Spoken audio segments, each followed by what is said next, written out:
বাঘ না খেয়ে থাকে, ঘাস খায় না। বাংলাদেশের মানুষ ক্ষুধার্ত থাকবে, বস্ত্রহীন থাকবে, অন্নহীন থাকবে, কিন্তু কার গোলামি করতে পারে না। বাংলাদেশের মানুষ কোনোদিন গোলামি করে নাই, করবেন না। আর বেয়াকুবের গোষ্ঠী তোমরা রাস্তায় ধুকে ধুকে মারো।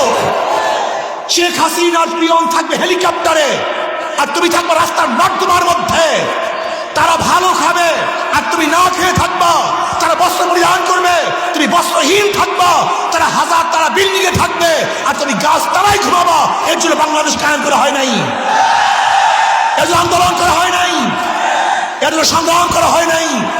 কেউ খাবে কেউ খাবে না, কেউ থাকবে 10 তলায় আর কেউ থাকবে 20 তলায়। এর জন্য বাংলাদেশের মানুষ রক্ত দেয় নাই, জীবন দেয় নাই। চোরের মাধ্যমে চুরি বন্ধ হয় না, ধর্ষকের মাধ্যমে ধর্ষণ বন্ধ করা যায় না, দুর্নীতিবাজের মাধ্যমে দুর্নীতি বন্ধ হয় না, ডাকাত খুনি লম্পনের মাধ্যমে খুন বন্ধ হয় না, হবে না। 5ই আগস্টের পরে আবারও সেই দুর্নীতি, আবারও চাঁদাবাজি, আবারও দখলদারি, আবারও নির্বিচারে হত্যা, আবারও জুলুম, আবারও অত্যাচার। না, আমাদের আন্দোলন, আমাদের সংগ্রাম এখনো শেষ হয় নাই। যতদিন পর্যন্ত বৈষম্য দূর না হবে ততদিন পর্যন্ত আমাদের লড়াই করতেই হবে ইনশাআল্লাহ। দেশ পরিবর্তন হয়েছে, মানুষের শান্তি পরিবর্তন হয় নাই। এদেশে আমরা মুসলিম লীগের শাসন দেখেছি, আমরা আওয়ামী লীগের শাসন দেখেছি, আমরা বিএনপি শাসন দেখেছি, আমরা জাতীয় পার্টির শাসন দেখেছি, বহু দলের শাসন দেখেছি, কিন্তু মানুষের ভাগ্যের পরিবর্তন দেখি নেই। আমরা দেখেছি আইয়ুব খানের শাসন, আমরা দেখেছি শেখ সাহেবের শাসন, আমরা দেখেছি জিয়াউর রহমানের শাসন, সত্তার সাহেবের শাসন, এরশাদের শাসন, আমরা দেখেছি খালেদা এবং শেখ হাসিনার শাসন, কিন্তু মানুষের ভাগ্যের পরিবর্তন হয়নি। আজও টুপি পরে অনেক অফিসে ঢুকা যায় না, আজকেও দাড়ি রেখে বহু জায়গায় চাকরি করা যায় না, আজকেও বোরখা পরে হাজারো মা বোনেরা বিভিন্ন প্রতিষ্ঠানে ঢুকতে পারে না। আজকেও ঢাকা ইউনিভার্সিটির মুসলমানদের সেই ঢাকা ইউনিভার্সিটির নামাজ পড়তে দেওয়া হয় না। আজকে ঢাকা ইউনিভার্সিটির মুসলমানদের সেখানে ইফতারি মাহফিল করতে দেওয়া হয় না। যে ঢাকা ইউনিভার্সিটির গেটের মধ্যে লেখা ছিল রব্বি জিদনি ইলমা, সেই রব্বি জিদনি ইলমাকে তুলে দেওয়া হয়েছে। ইসলামী আন্দোলন বাংলাদেশ শিবচর উপজেলা শাখা কর্তৃক আয়োজিত আজকে গণসম্মেলনের সম্মানিত সভাপতি সেরেতাজ শ্রদ্ধাভাজন ওলামায়ে কেরাম, সর্বস্তরের ইসলাম প্রিয় দেশপ্রেমী ভাইরা আমার, ইসলামী আন্দোলন বাংলাদেশ কি ও কেন, এরা কি চায়, এদের দাবি কি, এদের আদর্শ কি, নীতি কি, এ সম্পর্কে আমরা অনেকেই জানি না। ইসলামী আন্দোলন বাংলাদেশ বিশ্বাস করে শুধু দেশ, দল এবং নেতা পরিবর্তনের মাধ্যমে মানুষের শান্তি আসতে পারে না, বৈষম্য দূর হতে পারে না। আমরা বৈষম্য দূর করার জন্য ব্রিটিশদের বিরুদ্ধে আন্দোলন করেছিলাম। ভেবেছিলাম ব্রিটিশ এদেশ থেকে বিদায় হলেই বৈষম্য দূর হবে, মানুষ শান্তি পাবে, মানুষ মুক্তি পাবে। কিন্তু আমরা কি দেখলাম, ব্রিটিশ এদেশ থেকে যাওয়ার পরেও, ব্রিটিশ এদেশ থেকে যাওয়ার পরেও সংখ্যাগরিষ্ঠ ভারতের লোকজন সংখ্যালঘু মুসলমানদের উপরে নির্যাতন, অত্যাচার, অবিচার, বৈষম্য করছে। ভেবেছিলাম ভারত থেকে যদি পাকিস্তান নামে একটা দেশ করতে পারি, মুসলমানদের জন্য আলাদা ভূখণ্ড করতে পারি, তাহলে মানুষ শান্তি পাবে, মুক্তি পাবে। আমি প্রত্যেকটা জনগণকে বলবো, আমার ছাত্র ভাইদেরকে বলবো, যুবকদেরকে বলবো, পুরুষ মহিলাদেরকে বলবো, আপনারা জানেন ভারত থেকে পাকিস্তান নামে একটা দেশ ডিভাইডেড হওয়ার, পৃথক হওয়ার মূলে কি ছিল, কি কারণ ছিল? ভৌগোলিক কোনো কারণ, ঋতুর কোনো কারণ, ভাষার কোনো কারণ না। ভারত থেকে দেশ আলাদা হওয়ার পিছনে শুধু একটাই কারণ ছিল, পশ্চিম পাকিস্তানের লোক ও সংখ্যাগরিষ্ঠ মুসলমান, পূর্ব পাকিস্তানের জনগণ ও সংখ্যাগরিষ্ঠ মুসলমান। মনে রাখতে হবে, ভারত থেকে পাকিস্তান নামে একটা দেশ আলাদা হওয়ার পিছনে একমাত্র কারণ ছিল ধর্ম। সেই ধর্মের নাম কি? ইসলাম। এই দেশ মুসলমানদের। অবশ্যই মনে রাখবেন, দেশ কাদের? আবারও বলেন, দেশ মুসলমানদের অধিকার সভা, দেশ মুসলমানদের অধিকার। যেরকম ঢাকা ইউনিভার্সিটি করেছিল সলিমুল্লাহ সাহেব রহমতুল্লাহ আলী, নওয়াব সলিমুল্লাহ রহমতুল্লাহ আলী নিজের অপ্রকৃত 600 একর জমির মধ্যে ঢাকা ইউনিভার্সিটি, বুয়েট, ঢাকা মেডিকেল, নওয়াব সলিমুল্লাহ রহমতুল্লাহ আলী 1911 সনে প্রস্তাব দিয়েছিলেন ব্রিটিশের কাছে ঢাকা ইউনিভার্সিটি যাই, কিন্তু ক্যালকাটার হিন্দুরা 41 বার মিটিং করেছে, 41 বার মিটিং করেছিল যেন ঢাকা ইউনিভার্সিটি না হয়। এমনকি রবি ঠাকুরের নেতৃত্বে গড়াই মাঠে আন্দোলন করেছিল যেন ঢাকা ইউনিভার্সিটি না হয়। কেন? যদি ঢাকা ইউনিভার্সিটি হয় তাহলে এদেশের মুসলমান সংখ্যাগরিষ্ঠ শিক্ষিত হয়ে যাবে। কি হয়ে যাবে? শিক্ষিত হয়ে যাবে। বিশ্বাস করতে পারবেন না মুসলমানদের অবস্থাটা কি হয়েছিল, আপনারা অনেকেই জানেন না। সেই নওয়াব সলিমুল্লাহ রহমতুল্লাহ আলাইহির প্রস্তাবিত ইউনিভার্সিটি 1921 সনে হয়েছে, কিন্তু সলিমুল্লাহ রহমতুল্লাহ আলাই 1915 সনেই দুনিয়া থেকে বিদায় হয়ে গেছেন। কিন্তু তার জমির মধ্যে ইউনিভার্সিটি কি করেছে? মুসলমান। জোরে বলেন, জমি কাদের? পড়ার অধিকার সবার। ইউনিভার্সিটি মুসলমানদের, পড়ার অধিকার সবার। আলিগড় ইউনিভার্সিটি যেটা ভারতে, ওটা মুসলমানদের ইউনিভার্সিটি, পড়ার অধিকার সবার। এ দেশ মুসলমানদের, অধিকার সবার। মনে রাখতে হবে দেশ কাদের, এটা মাথার মধ্যে ঢুকান। এটা দেশ অন্য কাউ দেশ নয়, এ দেশ মুসলমানদের দেশ। এখন 92% মুসলমান, কাজে অধিকার সবার। ভেবেছিলাম পাকিস্তান নামে একটা দেশ গঠন করতে পারলে বৈষম্য দূর হয়ে যাবে, মানুষ শান্তি পাবে, মুক্তি পাবে। কিন্তু আমরা কি দেখলাম? পশ্চিম পাকিস্তানের মানুষগুলি পূর্ব পাকিস্তানের মানুষের সাথে বৈষম্য করছে, তাদের অধিকার ফিরিয়ে দিচ্ছে না। ভেবেছিলাম যদি পশ্চিম পাকিস্তান থেকে পূর্ব পাকিস্তানকে ভাগ করতে পারি, আলাদা করতে পারি, তাহলে আমরা শান্তি পাবো, মুক্তি পাবো, বৈষম্য দূর হবে। এর জন্য 71-এ বাংলাদেশ নামে একটা দেশ আমরা পাকিস্তান থেকে ভাগ হয়ে আলাদা হয়েছিলাম। ভেবেছিলাম এবার মুক্তি পাবো, শান্তি পাবো, নিরাপত্তা লাভ করব, মানুষের থাকবে না অশান্তি, যেখানে থাকবে না বৈষম্য, যেখানে শান্তি, যেখানে থাকবে মানুষের অধিকার। কিন্তু কি দেখলাম? আজকে 71 থেকে 53 বছর পর্যন্ত, 71 থেকে 24 সাল পর্যন্ত, 53 বছর পর্যন্ত যারা এই ক্ষমতায় ছিল তারা বৈষম্য দূর করতে পারে নাই, মানুষের অধিকারকে ফিরিয়ে দিতে পারে নাই, জেলের অধিকার প্রতিষ্ঠিত হয় নাই, শ্রমিকের অধিকার প্রতিষ্ঠিত হয় নাই। আবারও 2024-এ বৈষম্য বিরোধী আন্দোলন করলাম, সংগ্রাম করলাম। মানুষ জীবন দিয়েছে, রক্ত দিয়েছে, মানুষ আহত হয়েছে, নিহত হয়েছে। জীবনের মায়া ত্যাগ করে রাস্তায় নেমেছিলাম যেন মানুষ শান্তি পায়, মুক্তি পায়। লেকিন আমরা কি দেখলাম? 5ই আগস্টের পরে আবারও সেই দুর্নীতি, আবারও চাঁদাবাজি, আবারও দখলদারি, আবারও নির্বিচারে হত্যা, আবারও জুলুম, আবারও অত্যাচার। না, আমাদের আন্দোলন, আমাদের সংগ্রাম এখনো শেষ হয় নাই। যতদিন পর্যন্ত বৈষম্য দূর না হবে ততদিন পর্যন্ত আমাদের লড়াই করতেই হবে ইনশাআল্লাহ। দেশ পরিবর্তন হয়েছে, মানুষের শান্তি পরিবর্তন হয় নাই। এদেশে আমরা মুসলিম লীগের শাসন দেখেছি, আমরা আওয়ামী লীগের শাসন দেখেছি, আমরা বিএনপি শাসন দেখেছি, আমরা জাতীয় পার্টির শাসন দেখেছি, বহু দলের শাসন দেখেছি, কিন্তু মানুষের ভাগ্যের পরিবর্তন দেখি নেই। আমরা দেখেছি আইয়ুব খানের শাসন, আমরা দেখেছি শেখ সাহেবের শাসন, আমরা দেখেছি জিয়াউর রহমানের শাসন, সত্তার সাহেবের শাসন, এরশাদের শাসন, আমরা দেখেছি খালেদা এবং শেখ হাসিনার শাসন, কিন্তু মানুষের ভাগ্যের পরিবর্তন হয়নি, মানুষ মুক্তি পায়নি। যে আন্দোলনের সূচনা ছিল 71-এর সাম্য, মানবিক মর্যাদা, সামাজিক ন্যায় বিচার, কিন্তু আজও সভ্যতা নেই, মানবিক মর্যাদা নেই, সামাজিক ন্যায় বিচার প্রতিষ্ঠিত হয়নি। আপনি কি জানেন ব্রিটিশ থেকে শুরু করে এই 2024 পর্যন্ত, আজও পর্যন্ত সবচেয়ে বেশি বৈষম্য শিকার কারা হয়েছিল? মাশাআল্লাহ, সবচেয়ে বেশি বৈষম্য শিকার হয়েছিল মুসলমান, সবচেয়ে বেশি বৈষম্য শিকার হয়েছিল মুসলমান। আজও টুপি পরে অনেক অফিসে ঢুকা যায় না, আজকে দাড়ি রেখে বহু জায়গায় চাকরি করা যায় না, আজকে বোরখা পরে হাজারো মা বোনেরা বিভিন্ন প্রতিষ্ঠানে ঢুকতে পারে না। আজকেও ঢাকা ইউনিভার্সিটির মুসলমানদের সেই ঢাকা ইউনিভার্সিটি নামাজ পড়তে দেওয়া হয় না। আজকে ঢাকা ইউনিভার্সিটি মুসলমানদের সেখানে ইফতারি মাহফিল করতে দেওয়া হয় না। যে ঢাকা ইউনিভার্সিটির গেটের মধ্যে লেখা ছিল রব্বি জিদনি ইলমা, সেই রব্বি জিদনি ইলমাকে তুলে দেওয়া হয়েছে।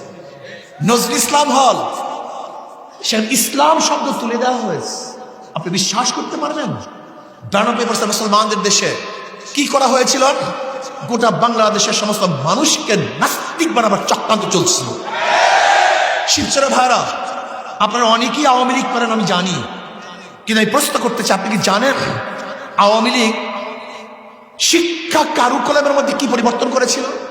আপনারা জানেন না। শিক্ষা কারুকলামের মধ্যে এই আওয়ামী লীগ দারুইনের নাস্তিকবাদ প্রতিষ্ঠা করেছিল, যেখানে লেখা হয়েছে দি অরিজিন অফ ম্যান, মানুষের আদি উৎস কি, সেখানে প্রমাণ করা হয়েছে মানুষ মানুষ থেকে না, মানুষ জানোয়ারের থেকে। যদি আমাদের বাচ্চাদের মাথার মধ্যে ঢুকে মানুষ মানুষ থেকে না, মানুষ জানোয়ারের থেকে, তাহলে এই মানুষ আর মুসলমান থাকবে, সে নাস্তিক হয়ে যাবে। শিক্ষা ও সংস্কৃতির মধ্যে হীন এমন কোন দুষ্টামি নাই যে দুষ্টামি ঢুকানো হয় নাই। একটা যুবক যুবতী কিভাবে প্রেম করবে, একটা যুবক বড় হওয়ার পর তার পরিবর্তন কি হবে, একটা মেয়ে বড় হওয়ার পরে তার শারীরিক কি গঠন পরিবর্তন হবে, একটা মেয়ে এবং ছেলে হাত ধরে কিভাবে হাঁটবে, কিভাবে ফার্স্ট প্রেম নিবেদন করবে, বাপ মার সাথে কিভাবে বেয়াদবি করবে, কিভাবে মিন্সের কাপড় কোন জায়গায় রাখবে, তাও পর্যন্ত এই শিক্ষার মধ্যে শেখানো হয়েছে, যেখানে লজ্জা বলতে কিছু নেই। আপনি কি জানেন এই গোটা বাংলাদেশটাকে নাস্তিক বানাবার চক্রান্ত চলছিল? শুধু কি তাই, এই বাংলাদেশটাকে বিক্রি করার ষড়যন্ত্র চলতেছে। ভারত একটা অঙ্গরাজ্য করার চক্রান্ত করছিল। যেরকম সিকিম একসময় স্বাধীন দেশ ছিল, কিন্তু লেন্দুক দর্জিকে ভারত কন্ট্রোল করার ভিত্তিতে সেই সিকিমকে ভারতের অধীনস্থ করেছে। ঠিক বাংলাদেশকেও ভারতের অধীনস্থ করার জন্য চক্রান্ত করতেছিল। কিন্তু আমি বিশ্বাস করি বাংলাদেশের মানুষ না খেয়ে থাকতে পারে, গোলামি করতে পারে না। বাংলাদেশের মানুষ ভুকা থাকতে পারে, কার পায়ের নিচে মাথা রাখতে পারে না। বাঘ না খেয়ে থাকে, ঘাস খায় না। বাংলাদেশের মানুষ ক্ষুধার্ত থাকবে, বস্ত্রহীন থাকবে, অন্নহীন থাকবে, কিন্তু কার গোলামি করতে পারে না। বাংলাদেশের মানুষ কোনোদিন গোলামি করে নাই, করবেন না ইনশাআল্লাহ। বারবার দেশের পরিবর্তন দেখেছি, দলের পরিবর্তন দেখেছি, নেতার পরিবর্তন দেখেছি, কিন্তু শান্তির পরিবর্তন নাই। দুর্নীতির পরিবর্তন না হওয়ার কারণটা কি মনে রাখতে হবে। একজনের নাম এ, একজনের নাম বি, একজনের নাম সি। এও চোর, বিও চোর, সিও চোর। ক্ষমতা আছে, সে কি করবে? হটাও এ, বসাও বি, সে কি করবে? হটাও বি, বসাও সি, সে কি করবে? কারণটা নেতার পরিবর্তন হয়েছে, দলের পরিবর্তন হয়েছে, নীতি আদর্শের পরিবর্তন হয়নি। ওসি সাহেব পরিবর্তন হয়, ঘুষ সাহেব পরিবর্তন হয় না। এসপি সাহেব ট্রান্সফার হয়, ঘুষ সাহেব ট্রান্সফার হয় না। ডিসি সাহেব পরিবর্তন হয়, কিন্তু দুর্নীতি সাহেব চেয়ারেই থাকে, সে পরিবর্তন হয় না। কারণটা শুধু ব্যক্তির পরিবর্তন হয়েছে, নীতি আদর্শ পরিবর্তন হয়নি। প্রিয় ভাইয়ের আমার, মাদার গাছ লাগিয়ে আমের আশা করা যায় না, তেঁতুল গাছ লাগিয়ে মিষ্টি ফলের আশা করা যায় না। চোরের মাধ্যমে চুরি বন্ধ হয় না, ধর্ষকের মাধ্যমে ধর্ষণ বন্ধ করা যায় না, দুর্নীতিবাজের মাধ্যমে দুর্নীতি বন্ধ হয় না, ডাকাত খুনি লম্পটের মাধ্যমে খুন বন্ধ হয় না, হবে না। এর জন্য কি করতে হবে? শুধু নেতা নয়, নীতির পরিবর্তন চাই।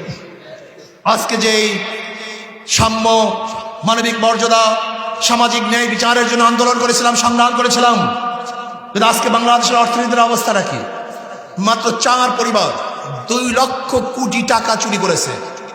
4 পরিবার, এক পরিবারের ভাগে 50,000 কোটি টাকা। এই ফরিদপুরের ছাত্রলীগের এক সভাপতি পাচার করেছে 2,000 কোটি টাকা। শুধু কি তাই, আমাদের সেই ফ্যাসিস্ট নেত্রীর পিয়ন 400 কোটি টাকার মালিক, বেশি না। 400, আমি বলি নাই, তিনি নিজে বলেছেন আমার পিয়ন 400 কোটি টাকার মালিক। আমার পিয়ন হেলিকপ্টারে ঘুরে, আর বেয়াকুবের গোষ্ঠী না, রাস্তায় ধুকে ধুকে মারো। শেখ হাসিনার পিয়ন থাকবে হেলিকপ্টারে, আর তুমি থাকবে রাস্তার নর্দমার মধ্যে। তারা ভালো খাবে আর তুমি না খেয়ে থাকবা। তারা বস্ত্র পরিধান করবে, তুমি বস্ত্রহীন থাকবা। তারা হাজার তারা বিল্ডিং এ থাকবে আর তুমি গাছ তারাই ঘুমাবা। এর জন্য বাংলাদেশ কায়েম করা হয় নাই, এর জন্য আন্দোলন করা হয় নাই, এর জন্য সংগ্রাম করা হয় নাই। কেউ খাবে কেউ খাবে না, কেউ থাকবে 10 তলায় আর কেউ থাকবে 20 তলায়। এর জন্য বাংলাদেশের মানুষ রক্ত দেয় নাই, জীবন দেয় নাই। আমরা সাম্যতা চাই, শ্রমিকদের অধিকার চাই, কৃষকদের অধিকার চাই, জেলেদের অধিকার চাই, মজদুরদের অধিকার চাই, পুরুষের অধিকার চাই, মা বোনদের অধিকার চাই, মুসলমানদের অধিকার চাই, হিন্দুদের অধিকার চাই, খ্রিস্টানদের অধিকার চাই।